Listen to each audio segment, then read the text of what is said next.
দিল্লির যন্তর মন্তরে ককরোচদের আন্দোলন আর সোনম ওয়াংচুকের অনশন, যাকে ছোট্ট একটা আন্দোলন ভেবে কেন্দ্রীয় সরকার প্রথমে ইগনোর করতে চেয়েছিল।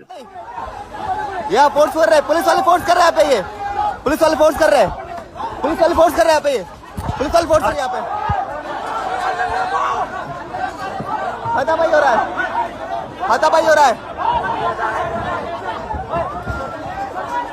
কিন্তু 20 জুলাই সংসদ ভবন অভিযানকে কেন্দ্র করে সরকার তার পেশি শক্তিকে দেখাতে গিয়ে নিরস্ত্র ছাত্রদের উপর নির্মমভাবে অত্যাচার করে। सोनम सर के वाइफ के बाल खींचकर घसीट कर लेकर जा रही है पुलिस उन्हें।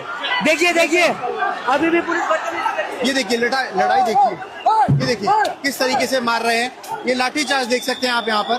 এমনকি ছাত্রীদের উপর নৃশংসভাবে পাশবিক অত্যাচার করে দিল্লি পুলিশ। मोदी के दलाल हो आप लोग, ठीक है? मोदी के दलाल हो, मेरी टी-शर्ट बदली है। এরপর বিরোধী রাজনৈতিক দলগুলো লোকসভায় ব্যাপারটা তুলে এবং সারা দেশের ছাত্র যুবরা ককরোচদের এই আন্দোলনের সমর্থনে পথে নামে।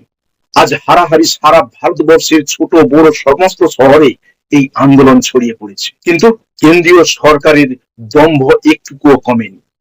হ্যাঁ, সোনম ওয়াংচুক তার অনশন আন্দোলন তুলে নিয়েছে, কিন্তু আন্দোলনকারীদের প্রধান দাবি এনটিএর চেয়ারম্যান অর্থাৎ শিক্ষামন্ত্রী ধর্মেন্দ্র প্রধান এখনো পদত্যাগ করেনি বা সরকার তাকে মন্ত্রিসভা থেকে বরখাস্ত করেনি।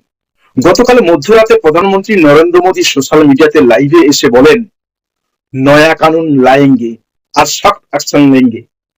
কিন্তু আপনি কি জানেন 2 বছর আগে যখন এই পেপার লিকের বিরুদ্ধে প্রতিবাদে সোচ্চার হয়েছিল দেশের সবগুলো রাজনৈতিক দল, তখন এই প্রধানমন্ত্রী ভরা সংসদে দাঁড়িয়ে বলেছিলেন কেন্দ্র সরকার पहलेই এক কড়া কানুন ले चुकी है। केंद्र सरकार पहले ही एक कड़ा कानून बना चुकी है।